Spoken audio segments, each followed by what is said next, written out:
দীঘার সি বিচে এসে আমরা চারিদিকটা দেখছিলাম আর এখানকার হাওয়া, সমুদ্রের ঢেউ দেখছিলাম আর উপভোগ করছিলাম। আর আমরা রিলস বানাচ্ছিলাম। আমার হাজবেন্ড তো আমাকে বলছিল, আমার পেছনে লাগছিল যে তুমি এখানে জলে ডুব দাও, আমি তোমাকে সাঁতার কেটে ঠিক নিয়ে আসবো বাঁচিয়ে। তারপরে আমি দেখো সমুদ্রের জল নিয়ে একটু খেলাখেলি করছিলাম, আমার খুব ভাল লাগছিল। তারপরে যেই সন্ধ্যা হলো এখানে, তখনই সবগুলো ওপেন হয়ে গেল আর আমরা চলে আসছিলাম এখানে মার্কেটিং করতে।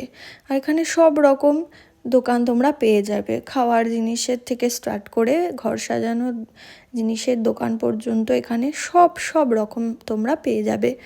আর আমি এখানে আমার জন্য, সবার জন্য কিছু না কিছু কেনাকাটা করেছি, তাই আমি নিজে একবার পরে দেখছিলাম আমাকে কেমন লাগছে। তারপরে এইটা যদিও আমি কিনিনি। তারপরে অনেক কিছু এখান থেকে সবার জন্য কেনাকাটা করে আমরা আবার চলে গেছিলাম আমাদের রিসর্টে।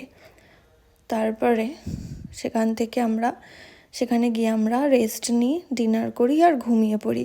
আমার ভিডিও ভালো লাগলে তোমরা আমার চ্যানেলটাকে সাবস্ক্রাইব করে দিও আর আমার পাশে থেকো আর বেল আইকনটা প্রেস করে দিও। রাধে।